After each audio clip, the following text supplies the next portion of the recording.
Welcome to Daditude. Is this episode, is this 11 already? Oh my goodness, time is flying. I think it's 11. Very well may be. Welcome. I'm here with my wonderful, the beautiful, it's a beautiful man, the wonderful Jericho Green. We're here to give you all the information you need about being a dad, being a father, and why this is the most important issue in society. Welcome, Jericho. How you doing, buddy? Chilling. How are you? I'm chilling like a villain. Illin. That's right. Yeah, man, it's good. Life is good. Kids are healthy, so everything else is secondary. Yeah, I that's all that matters is the family, you know. I think when we're young, man, we don't want to chase all this stuff and money and business, and you get it. You know, you've had a lot of success with YouTube. I have had tons of success in the entertainment industry, and you get it, and you're like, it's awesome. I'm grateful, but none of it matters without my family. So that's a very important lesson out there that, yeah, you should be on the grind, as they say. But for sure, the family and the loved ones, that's all that actually matters, you know. So, and speaking of that, speaking of the grind and success, before the show we were talking about this great world of abundance and technology and everything we have now. But we got this feminist bullshit messing things up. And last episode, we said, well, what would happen if Thanos snapped all the men away? You know, the world would just end. And you said, well, let's do another thought experiment. What if we were able to have the kings return to their rightful place, to have patriarchal rule of society, but we keep all this abundance of technology? What do you see? What do you see in your imagination there? If we regain the fatherly structure of society with the current technology and abundance, what do you see? Well, first of all, if we return, if you could again Thanos snap and the order is restored instantly, it would be like if you're working on something and your wife is like following you around every room you go to, and you stop to do something, she's right there. The proper order returning would be like nah, and then it stops. It's gone. It's quiet. Imagine how great that would be. Imagine if we could locate Pandora's box and shove all of these fucking idiots back in it. All of the patriarchy and all of the systemic racism and white privilege and the climate, all that, we could just shove it back in that box, close it, seal it, wrap a chain around it like we're throwing Jason Voorhees back in Camp Crystal Lake. That's right. And just throw it to the deepest, darkest abyss that we could find. How great that would be. We could get back to living life. We could put this fake grievance culture. And this fake divide that they're trying to tell us that we all have, and all these differences, and no, you're over here and you're over there. Just getting back to focusing on making the world a better place and enjoying things, being able to go back to the movie theater and, hey, let's pick a movie, and none of it's going to have garbage in it. None of it's going to have preaching and you're bad because you're white and you're an angel and you're perfect because you're a person of color. Just going back to that. I can't wait. And that day will come. And I can't wait. I can't wait to taste of the fruit of yesteryear, and where we can look back on this and be like, remember that? Yeah, could you believe? Remember they tried that and they made that? I can't wait to get to that time, because it's like when America is doing well, the world's doing well. When Right. America is in firm control, the world is a better place. So when men are in firm control of the world and we return to our traditional roles, the world is a better place. It's a peaceful place. We're not focused on nonsense. We're able to look around and enjoy the fruits of our labor, like you were talking about. It's important as a father to take time. That's why they call it taking time, because life doesn't give you time. You have to Right. take time, taking time to enjoy your family. It would be like you win the lottery, but you're alone. You don't have anybody to share that with. You don't No, have it'd be anybody to. worthless. What would all the money in the world be if you didn't have people to enjoy it with, people that you loved, people. And I think as men, to feel good about ourselves, we have to feel useful. I think in psychology, they talk about for men to be mentally healthy, they have to feel powerful. And power is like, I'm able to accomplish things and do things. You know what I mean? When men don't feel they have any power, they feel very scared. And then they eventually fall into despair and they check out of life. They Mhm. just give up. Well, and when people check out, it's because they felt despair for a while. And despair is defined as you feel there's no hope. You know what I mean? But yeah, just like you were saying about the movies. Um, let me share this real quick. Imagine this is 1987, the Valley movie theater, the Chatsworth Mall. Oh Chatsworth man. is in the Valley, that's north of Hollywood. Lost Boys, RoboCop, Predator, Full Metal Jacket, all in the theater at the same time in 1987. I'm surprised that they didn't have EMS on site for the people who would pass out when they looked at that marquee. That's too Look, much. That's that's too too much. good. That's we didn't deserve that. We didn't deserve a Right, lineup like that at the movie theater. That's all classics. right. Put all of those in the time capsule. Every You know single what? one of You them. know what that looks like to me? That looks like to me. I'm going to the movies 4 days in a row. That's what Yeah, that looks like to me. I'm handing the or back in those days, I'm handing the person at the ticket counter a $20 bill. I'll be here all day because I'm watching Right, all these movies. All these movies are great, and this is also the entertainment industry saying, "What do you want, America? Got it. You right. want muscles and guns and explosions and hyper violence." And looking at it through the prism of now, like, ew, like you're making kids violent. But no, that wasn't the case. That was just good entertainment. That's what we No, wanted. and That was the 80s. what makes kids violent is taking masculinity away. Because the Hmm. ultimate thing that masculinity teaches to men and women, but especially important for boys, is self-control. That's right. Right? When you're out of control violent, you're not masculine. Even if you're male, biologically, you are not masculine when you're out of control violent. You know? So yeah, imagine the world we would have with the modern internet and computing technology, everything we have now, all this great tech and abundance, AI, high-speed internet, but we had our old masculine culture back. Imagine the utopia, man. Imagine Oh, the frontiers we'd be hitting as people, culturally and scientifically, economically. It'd be fantastic. It would be a wonderland. it So would I be I think it would be that marquee. It would be so much greatness and so many wonderful things. I think that's what it would be like. Our lives would be the marquee with all of those just right, hits, classics. It would be great. right, right. And it's funny, the women nowadays. I don't have the exact statistics, so I'm not trying to quote an exact number, but it's a huge percentage of women are on psych meds from depression and this that, and a huge percentage of modern women are mentally ill, diagnosed mental illness, and it's higher than ever, and that coincides with all this feminine primacy and women having their quote equality, and it's like they don't want that. I think women's equality and all this women-led society is like letting a little kid choose what they want to eat for every meal, and they would just choose jelly beans, and Yes. ice cream cake and Doritos, wash it down with a Mountain Dew, Code Red, and they would just have a stomach ache and get cavities. All their teeth would fall out. They'd become fat, and they'd be miserable. It's like, be careful what you ask for because it might be terrible for you. And I think what women have asked for is not good for them. And weak ass men have given it to them because why do you think men kowtow to women? You and I don't. But is it because most men are so stupid that women dangle sex in front of them and the guy's like, okay, I'll agree to anything? Is that what it is? I think it has to be some form of what you were talking about last time. Has to be some form of like arrested development, because Mm. maybe they're still seeing women as sugar and spice and everything nice like you did when you were a kid. When did you You- get your red pill on what women really are? The savages they really are. I got mine Uh, pretty young, but I thought they were sugar and spice and sweet and wanted to hold babies and, just pretty and sundresses. And I got the water splash in my face and said, excuse me, they are not at all what I thought at all. When did you um, get that red pill? Can you describe it? I remember it must have been in my early 20s. I can't remember where I was working, but I went into the women's bathroom and I saw it and I was just like, what the fuck is this?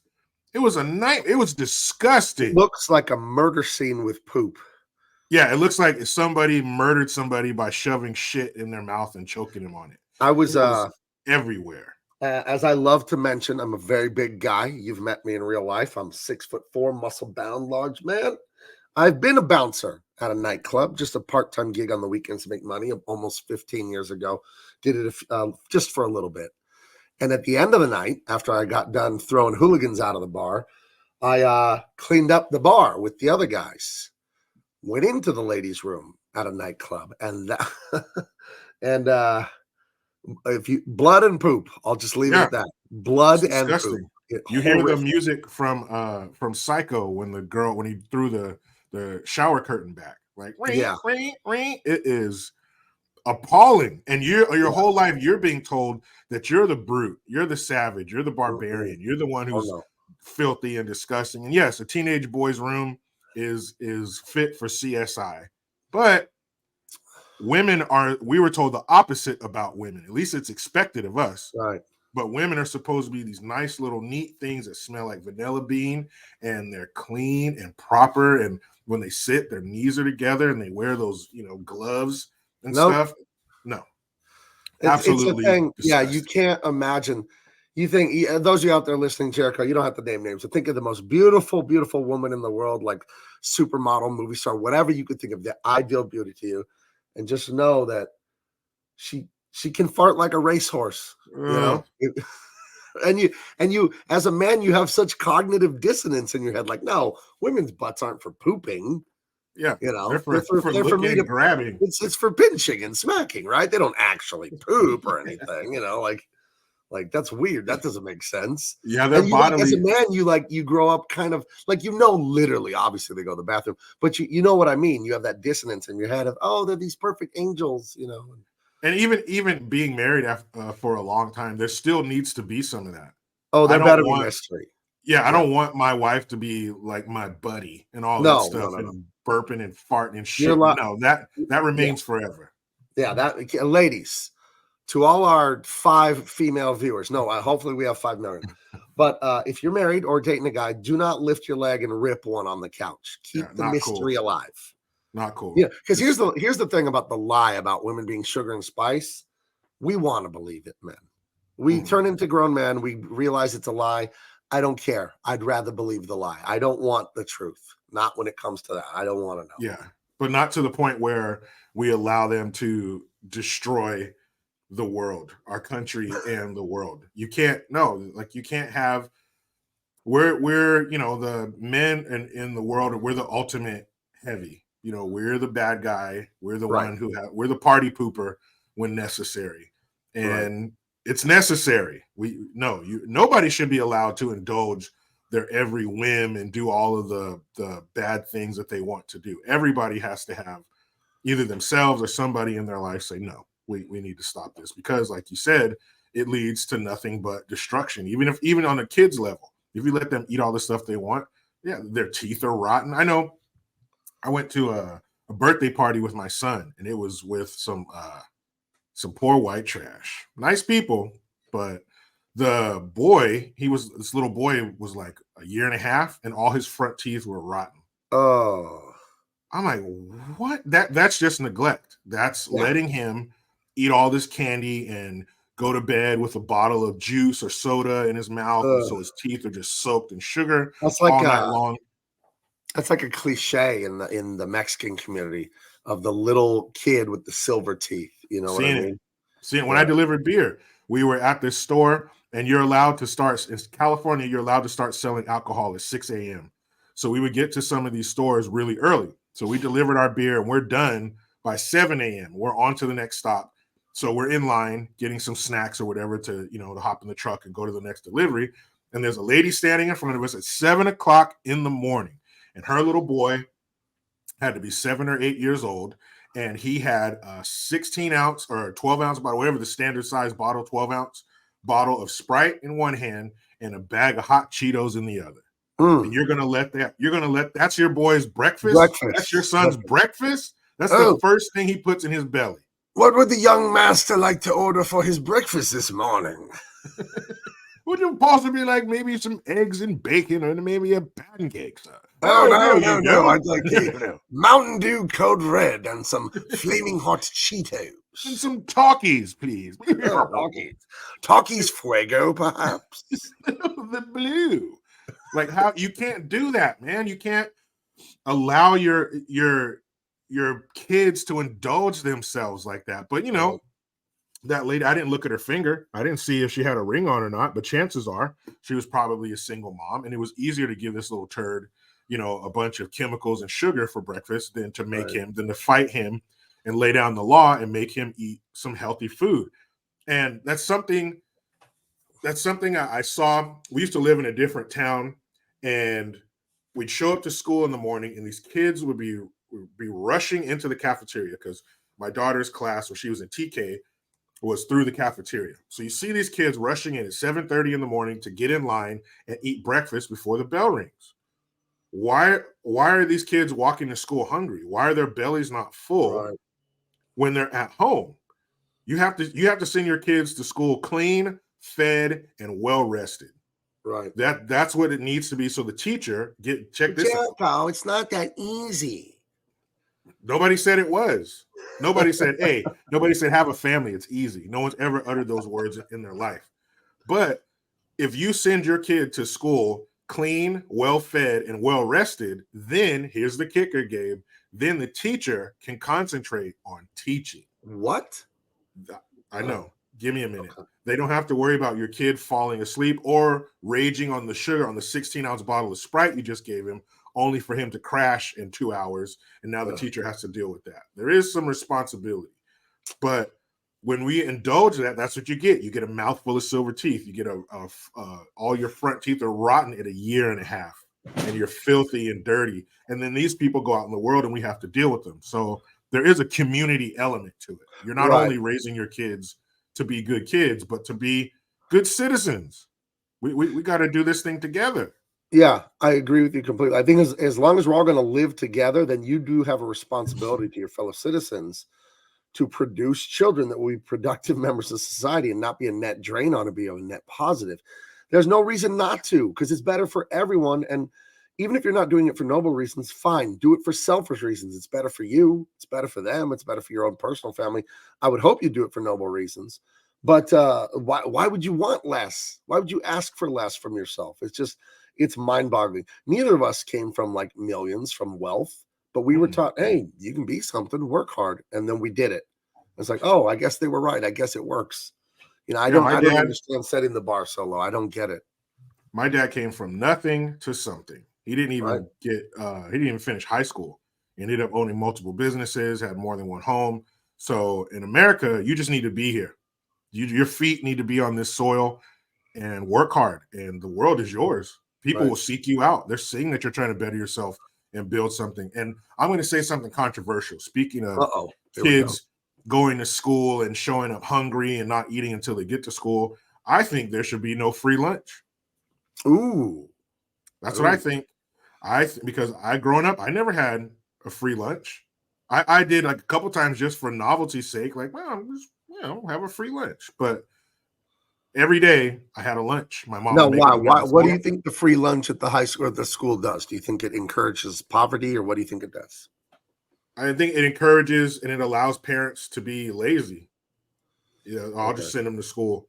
They can just eat that or whatever. And I don't care how some people might say, well, they're poor. How much does it cost? I mean, now In Biden's economy, it probably costs you like $48 a meal. But not too long ago, it was like $2 for you to make your kids lunch: a sandwich, some chips, a treat, and a drink, a piece of fruit. Like, come on, no one's that damn poor in America. If you're that poor, don't have kids. You're so poor that you can't make a lunch and feed your kids breakfast in the morning? Right. No, there's no excuse for that shit. Right. I've heard Adam Carolla talk about that, how it does encourage poverty. He's like, you're not too poor in America to eat. What does a bag of beans cost? Boil it with an onion and some bones. What, hard boil some eggs? Like, you can get nutritious food for cheap. Nutritious food does cost more, but you can get it. Eggs are not that expensive, and they're one of the most perfect foods in the world. Mm-hmm. You know what I mean? I do agree with you that this softness that came about with the women's liberation, it destroys society because women don't know how to lead. That thing you said a few times on this show that we're doing. But I feel bad. That's always women. I feel bad disciplining them. I feel bad telling them that. And it's just like, it doesn't matter. How you feel doesn't matter. You gotta love them enough to do the right thing for them. I was talking to a lady with a baby the other day, and the baby was really bothering them and nagging. And they said, I just want to go to the bathroom. I just want to comb my hair. And the baby cries every time I put him down. I said, that's okay. Mm-hmm. Are they being hurt? Are they starving? There's nothing wrong. The baby's being selfish. And that's okay. Babies don't know any better. But you're being selfish when you don't want to hear the baby cry because you feel bad. Mm-hmm. You need to train the baby that you're not always going to get what you demand instantly because that is horrible. You're hurting the baby when you do that. So you need to take a shit, then put the baby down safely and go to the bathroom in peace, and they can cry a little bit. That's you got to child abuse. It's okay. It's okay. Everyone has to shit. You're not going to get arrested for taking a dump. You have to. Yeah, the baby's not 20 years later. Baby's not going to be. I remember that time when I was 6 months old, and you made me wait 10 minutes. You made me wait 3 minutes while you wiped your ass properly in the safety of my pack and play or my crib, completely safe. Yeah, loaded with toys, and shit to occupy me. Right. But it's just like that thing that women have where it is a selfish thing on women's part. Like, I don't want to feel bad. Mm-hmm. Well, that's horrible parenting. Like, you need to think more like, well, I wouldn't have given my son birthday cake for breakfast, but he cried. He cried when I said no. Yeah. Where's that going to lead? Where's that going to lead as an adult? Nothing bad comes from that. But that's another luxury that we allow our wives when you're present. You can allow your woman to be a woman when you're there. When the man's not there, the woman has to try to be a father, even though they can't. They try to be that, so they can't just concentrate on their role because the man's not there. My wife, she's able to indulge my son, sometimes because she knows that I'm there to put a stop to it eventually. You know what I mean? But my son knows that, mom, please. I'm like, where did he get that from? Oh, he wanted it, and that's okay. That's mom. When dad is there, mom can be mom. It's all right. You can indulge them to a certain extent. Now, am I gonna allow my son to have a mouthful of silver fucking teeth like he's a rapper from the South? No. But if mom, wants to indulge him a little bit, that's cool because dad is there. Dad's the ultimate, stopping point. We know we have all this room to play around until we get to dad putting his foot down. So everybody's allowed to be who they're supposed to be. As long as dad is right. There. And it's that balance. It's that sweet and sour from the mom and dad. It's the balance of nature, God's design. I just saw a video on Twitter, but while I was waiting for you to hop on the show here, and it was a little Mexican boy with his grandma and his mother. He couldn't have been older than 6 or 7. They're at the Burger King or whatever. And he's wrestling with his grandma and yelling at her. And then his mom is sitting across the table like this, and he like shoves his grandma. She's like, don't do that. And he's like getting rough with his grandma. And she smacks his hand, but he doesn't really stop. And then his mom reaches for the bag of fries or burgers, and he like grabs it, don't touch my shit. And he throws the food. And the grandma tells the mom, don't touch his stuff. And then he like starts making gang signs at his mom and like, what bitch, what bitch? You saw this video? I've seen it's an insane video. And it's like that wouldn't happen if that was two fathers there who took their boys to BK. Let Right. my son, man. Let One, your son first of tell all, let your son tell your wife, shut up, bitch. Let him say it once. First of all, your Burger King is going in the fucking trash because we're leaving. That's number one. Number two, when I get you out, I don't even like we can make it outside. I will kill you and make a new one. Are you kidding me? There's And no you know, fucking when you way had you would ever talk. when you had the father led home, the mother could always say, wait till your dad gets home. That's And right. you felt that chill go up your spine. Are you kidding me? You know, because you knew you had messed up. And even when dad wasn't around, mom kind of knew to take the lead of the masculine household of she'll try to enforce things. You know, I remember, I don't know why this makes it, I think this is a hilarious thing. My brother and my mom took us to McDonald's for breakfast. I must have been 4. And my brother's a year older. He was 5. And there was a McDonald's, like Ronald McDonald standing there like a statue. And at his belt was like a platform table, and there were little stools. So you could be a little kid and eat and stare into Ronald McDonald's belly button. I don't know. And between the little, deck in front of him and his body, there was a space. So we had our trays, our sausage McMuffin, our hash brown, our little orange juice. We put our trays of food down. My brother turns and looks at me and goes, and just throws his food all over Ronald McDonald. So I look at my brother, I put my hands under my tray and go, boom, and I just flip all my food. And then we're just like laughing. We just threw all our food everywhere. I don't know why my brother started this. My mom just grabbed our asses and just drug us out of there. Yeah. Needless to say, we got what we deserved for doing that. She's, a mother. She's working as a school teacher. You got young kids. You're fucking tired. Like, you know what? I'll do something nice for the boys. I'll get them a little sausage muffin. And then we just threw it all over Ronald McDonald. She didn't even say sorry to the McDonald's people. She didn't even offer to clean up. She just pulled us out. Yeah, that's it. We're on to the punishment phase. And we went straight to the punitive phase of the morning. Mm-hmm. So I'll never forget that, though. I don't know why my brother did. He just looked at me kind of smiling and threw his food all over Ronald McDonald. Watch this, buddy. He's all, fuck this clown. I have zero respect for men who wear red wigs. Tired of this shit. Oh, my goodness. Yeah, there's no way. There's certain things that you can get away, that you would even try with your mother. But like my dad, there's no way. There's no way in hell. It would be, unless you are into pain, like maybe you're a little sadomasochist, a little weirdo, and you like pain. Go ahead and do that, because my dad would deliver. He was great at customer service. Believe that shit. He always delivers. I just can't imagine my son doing that, because I wouldn't allow that. He just knows. He wouldn't even. There's no fucking way. There's no way you're going to talk to your mom crazy. Not while I'm still alive. I mean, you might try it after I'm gone, but as long as I'm here, because my wife now, I let my wife do her thing. I don't just come in and lay the law down. I let I don't step on her toes, because she's a disciplinarian as well. But when I hear her go, oh, you know what? I'm just going to tell your dad. Oh, no, wait, okay, mom, no. Yeah. Then the lawyering starts. Hey, miss, please have a seat. You want some water? We don't need to get crazy. None of us need to get crazy here. Hey, come on. We've been talking about things a lot from a father's perspective.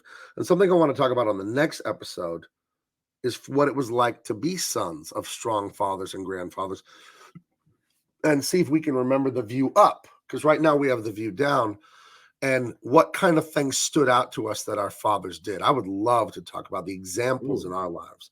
So we're going to cut it here. Do you have any last comments, or we're going to say goodbye and get out of here? No. I think people need to just stay tuned, because that sounds like a damn good topic. So hang around for the next episode of Daditude. That's right. And we'll leave you with this. Never forget what they took from us. Never forget. See you later. Hit all the links in the description. Check out Jericho. Subscribe to everything he's doing. I have a Rumble channel, Gabriel Eltaeb. Go there. I got, as of today, I have just a few subs because I started it 24 hours ago. But yes, check me out on Rumble, because you know why. All right. I'll talk to you guys later. Bye-bye. See you.